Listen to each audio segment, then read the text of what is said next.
গোপালগঞ্জে এনসিপি প্রোগ্রামে বাকশালীদের হামলা হয়েছে। আসল সমাবেশ শুরু হওয়ার আগেই হামলা কিন্তু হয়েছে। সমাবেশ তখনও শুরুই হয়নি, ওরা পৌঁছায়নি। সমাবেশের পরেও সেখানে হামলা হয়েছে। সেই সমাবেশে হাসনাত আবদুল্লাহ স্লোগান দিছে মুজিববাদ মুর্দাবাদ। শুনেন। মুজিববাদ মুজিববাদ মুর্দাবাদ মুর্দাবাদ মুজিববাদ মুজিববাদ মুর্দাবাদ মুর্দাবাদ মুর্দাবাদ মুর্দাবাদ মুজিববাদ মুজিববাদ মুজিববাদ মুজিববাদ মুর্দাবাদ মুর্দাবাদ ইনকিলাব ইনকিলাব জিন্দাবাদ জিন্দাবাদ। এনসিপি যাইতেছে গোপালগঞ্জ শহরে, আর বাকশালীরা টুঙ্গিপাড়া পাহারা দেয়। আরে বেকুব, টুঙ্গিপাড়ার দায়িত্ব তো আমার। লোহা না গরম হইলে হাতুড়ি দিয়ে লোহায় বাড়ি দিয়ে লাভ আছে কোনো? বাকশালীদের ঔদ্ধত্য আর জনগণের ঘৃণা সেই পর্যায়ে পৌঁছাইলে টুঙ্গিপাড়া জয় বাংলা হয়ে যাবে, কেউ ঠেকাইতে পারবে না। টুঙ্গিপাড়া বাঁচানির একমাত্র রাস্তা হইতেছে বাকশালীদের জাতির কাছে ক্ষমা চাওয়া, নয়তো অপেক্ষা করা লোহা গরম হওয়ার। পিনাকির শপথ মিস হয় না। যা কইছি করে দেখাবো ইনশাল্লাহ। আওয়ামী লীগ আসলে কি, বাকশাল আসলে কি? একটা নিষিদ্ধ ঘোষিত সংগঠন যারা 16 বছর ধরে রাষ্ট্রকে দখল করে রাখা আয়নাঘর আর গুমখুনের রাষ্ট্র বানাইছিল। 1 বছর হয় নাই হাজার হাজার ছাত্ররে মারলো পাখির মতো গুলি কেরা। আর এই ছাত্রলীগ আওয়ামী লীগ নিজেরা অস্ত্র হাতে হাসিনা পুলিশের সাথে নামিছিল। তাদের মধ্যে যারা পলাইছে তারা তো পলাইছেই, আর বাকিগুলা গোপালগঞ্জে যায় ঢুকিছে। রাজনৈতিক নেতাদের জন্মস্থানে সেই দলের একটা প্রভাব থাকে দীর্ঘদিন, এটা স্বাভাবিক। গোপালগঞ্জেও আওয়ামী লীগের প্রভাব থাকবে, আওয়ামী মনোভাবাপন্ন মানুষ থাকবে, কিন্তু একটা রাজনৈতিক দলের শান্তিপূর্ণ কর্মসূচি করতে দেবে না। প্রাইভেট বাহিনী দিয়ে অস্ত্র হাতে সমাবেশ শুরুর আগেই সমাবেশ স্থল ভাঙবে, এটা কি মগের মুল্লুক?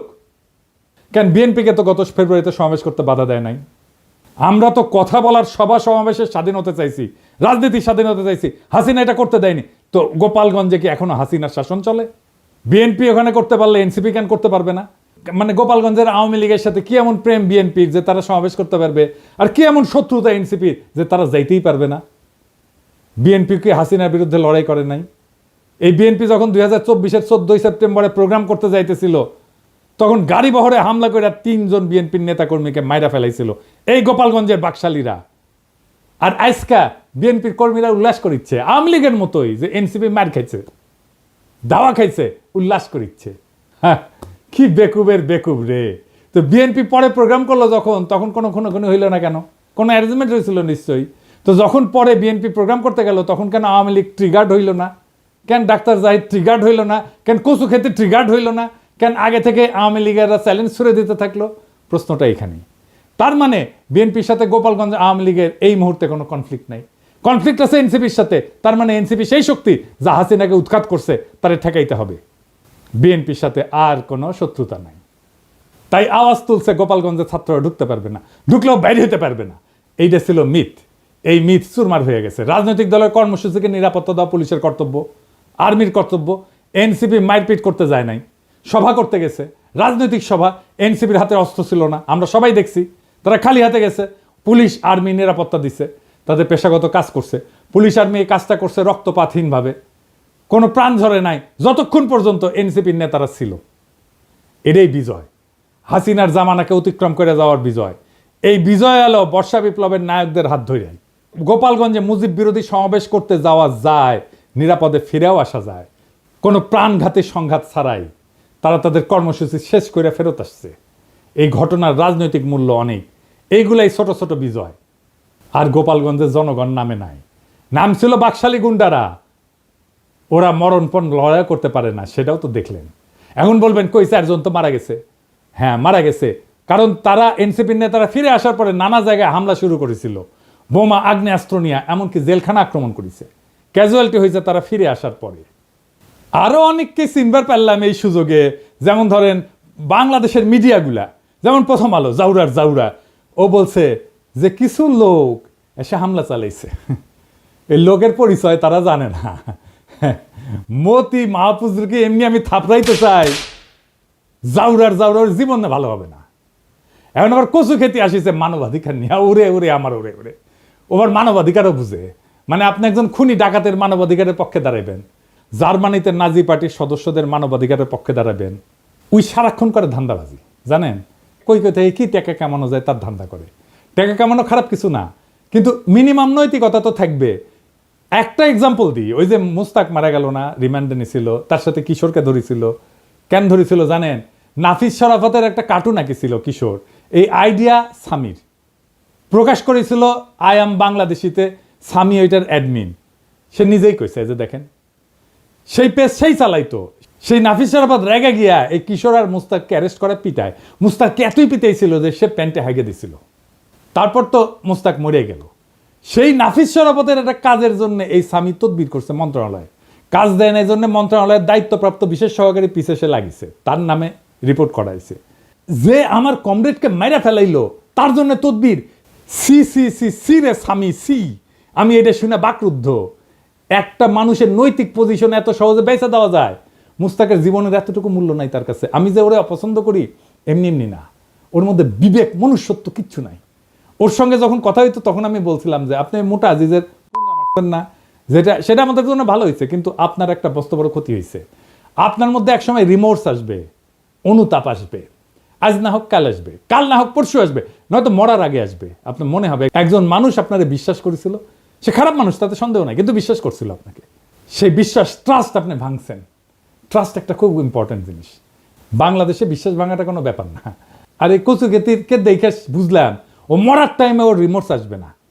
তবে আল্লাহর মায়ের বলে একটা জিনিস আছে না, সেটাও টের পাইতে শুরু করবে এখনই ও টের পাবে। বাংলাদেশের কোনো মানুষ তাকে আর বিশ্বাস করবে না। আর আমি তো আমার এপিসোডে তার প্রশংসা করেই যাব। মানুষ জানবে একজন অতিশয় ভালো মানুষ আছে দুনিয়ায়, সে ভালো কাজ করে, সে ভালো ছেলে।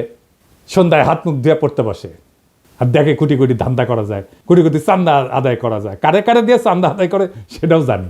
যাই হোক, অনেকে কইতেছে যে এই হাসনাত আর্মি চিফের বিরুদ্ধে দাঁড়াইছিল, এখন আর্মির গাড়িতে কেন নিরাপত্তা নিল? আসেন ব্যাপারটা একটু বুঝে দেখি। আর্মি রাষ্ট্রের অধীনে একটা এজেন্সি, কিন্তু আর্মি নিজেই যদি একটা সার্বভৌম এজেন্সি হয়ে উঠতে চায় তাহলে রাষ্ট্রের নাগরিক তার বিরোধিতা করবে। আর্মি চিফ বাংলাদেশের পলিটিক্স নিয়ে কথা বলতেছে, যেটা তার ডোমেনের মধ্যে না। সে নিজে একটা সার্বভৌম এজেন্সি হয়ে উঠতে চাইছে। সার্বভৌম ক্ষমতা জনগণের, সেই সার্বভৌম ক্ষমতার শেয়ার কাউকে দেবে না গণসম্মতি ছাড়া। ওয়াকার গণসম্মতি ছাড়াই সেই সার্বভৌম ক্ষমতা নিতে চাইছিল। এনসিপি ছাত্ররা আমরা আর্মি চিফের সার্বভৌম এজেন্সি হয়ে এটার বিরোধিতা করছি, ভবিষ্যতেও করব যদি আবারও চেষ্টা করে। আমি রাষ্ট্রের নাগরিক হিসেবে রাষ্ট্রের বাহিনীর সব সার্ভিস পাওয়ার অধিকার রাখি। আমি নাগরিক হিসেবে তাদের নিয়োগকারীও বটে, আমাকে সেবা দেওয়া তার কর্তব্য। আর্মি চিফের সার্বভৌম এজেন্সি হয়ে ওঠার বিরোধিতা আর আর্মি নিরাপত্তা সার্ভিস নেওয়ার মধ্যে কোনো বিরোধ নাই, বরং রাষ্ট্র আর নাগরিকের মধ্যে সম্পর্কের ধরনই এটা। আর্মি এনসিপি নেতাদের অনুগ্রহ করে নাই, এনসিপি নেতারা ওয়াকারের বিরোধিতা করে ভুল করে নাই। আমার প্রোফাইলে বিএনপির পোলাপাইনরা এসে কমেন্ট করছে যে কেন ওরা পালায় আসলো, এটা কোনো হ্যাডম হইল? হ্যাডম নিয়ে হাঙ্কের সাথে ফাইট করতে আসে এনসিপি, বিএনপির সাথে ফাইট করতে আসে এই হ্যাডম নিয়া। আচ্ছা, খুব ভালো। 2023 সালের 28 অক্টোবর কয়েক লাখ লোকের সমাবেশ, সাউন্ড গ্রেডের আওয়াজে নেতারা মঞ্চ ছেড়ে পালায় গেছে। মির্জা আব্বাস বলে যে আমরা প্রাণ ভয়ে দাঁড়াইতে পারি নাই। মাঠ ফাঁকা, নেতারা শুধু না লাখো লাখো লোক ফাঁকা হইতে বেশি সময় লাগেনি। অস্ত্রের সামনে শূন্য হাতে টিকে থাকা সম্ভব না, এটা সবার মনে রেখে ট্রল করা উচিত। এই ছেলেদের অসীম সাহসের কারণেই গত বছরের 5ই আগস্ট হাসিনা দেশ ছেড়ে পালাই যেতে বাধ্য হয়েছিল। এই ছেলেগুলো তখন রুখে দাঁড়াইলে আজও হাসিনা মসনদে থাকতো, খালেদা জিয়া আজকাল জেলে থাকতেন, আর আপনাদের অনেকেই গুম হইয়া আয়না ঘরে থাকতেন, কেউ কেউ মারাও যাইতেন ক্রস ফায়ারে। আপনাদের কে বুদ্ধি দেয় এনসিপির পিছে লাগতে? আপনাদের দল তো ছাত্রদের জন্য বিবৃতি দিছে, তাদের নিরাপত্তার জন্য উদ্বিগ্ন হয়েছে। আপনার দলের নেতাদের সাথে তো আপনাদের ডিসকানেকশন। এখন আমি বুঝতে পারি যে কেন মির্জা ফখরুল মাঝে মাঝে মেজাজ হারায় ফেলে, কেন বক্তৃতা দিতে যে ধমকা ধমকি করেন, থাপ্পড় টাপ্পড় মারেন। তাদের সাহসের প্রশংসা করতে না পারলে চুপ থাকেন। ওরা হুমকি সত্ত্বেও ওখানে যাওয়ার হিম্মত দেখাইছে। হামলার পরেও তারা সমাবেশস্থলে গেছে, বক্তৃতা করছে, মুজিববাদের বিরুদ্ধে স্লোগান দিছে। এই অসীম সাহস দেখানোর জন্য তাদের ধন্যবাদ। এইবার আসেন গোপালগঞ্জের আলোচনায়। কেন গোপালগঞ্জে যাওয়াটা জরুরি, দখল নেওয়াটা জরুরি? আসেন এই বিষয়টা আলাপ করে বুঝি। 1971 সালে 16ই ডিসেম্বর বাংলাদেশ স্বাধীন হয়। এটা আমাদের বিজয় দিবস। আমরা জানি যে ওই দিন আমরা পরাজিত করতে পারি, পাকিস্তানি বাহিনী আত্মসমর্পণ করে। 1971 সালে বাংলাদেশে পাকিস্তানি ভাবাদর্শের পরাজয় হয়েছে। তারপরে বাংলাদেশে পাকিস্তানি ভাবাদর্শে পলিটিক্স করা গেছে, যায়নি।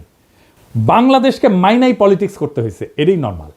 ওই সময় পাকিস্তানবাদী ছিল জামাত, এখনকার বাংলাদেশে পলিটিক্স করে, কিন্তু তারে বাংলাদেশ মাইনাই পলিটিক্স করতে হয় এবং পাকিস্তানি ভাবাদর্শকে ডিনাই কইরেই। তখন পাকিস্তানি ভাবাদর্শ পরাজিত হইলেও বেশ কিছুদিন কোন কোন এলাকা পাকিস্তানপন্থীদের আওতায় ছিল।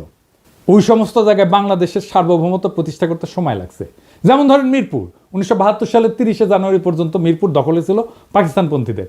ওইটা মুক্ত করতে গিয়ে জহির রায়হান মারা যান। নারিন্দা, নারায়ণগঞ্জ, শিয়া মসজিদ, মোহাম্মদপুর, খুলনা, পুরান ঢাকা, রূপসা, রাজশাহী, সিরাজগঞ্জ, বগুড়া, চিটাগাং পোর্ট, এইসব জায়গা 16 ডিসেম্বরে মুক্ত হয় নাই, পরে মুক্ত হয়েছে আস্তে আস্তে। ঠিক এইভাবে 2024 সালে বিপ্লবের পরেও বাংলাদেশে বাঙালি জাতীয়তাবাদ পরাজিত হয়েছে, আওয়ামী ভাবাদর্শ পরাজিত হয়েছে, মুজিববাদ পরাজিত হয়েছে। কেননা এইটা বাংলাদেশের সার্বভৌমত্ব মানত না, এইটা বাংলাদেশকে ইন্ডিয়ার পার্ট ভাবত। দেশের মানুষের বিক্ষোভের তোরে ইন্ডিয়ান আর্মিরে ডাকতেও তাদের আটকায় নাই, পাইকারি খুন করছে, দেশের জনগণের বিপক্ষে যুদ্ধ ঘোষণা করছে, তারা নিজেদের বাংলাদেশি মনে করা জনগণদের উপরে গুলি চালাইছে, সবাইকে বাঙালি হইতে বাধ্য করতে চাইছে। তাই ওইটা ফ্যাসিস্ট একটা রেজিম ছিল।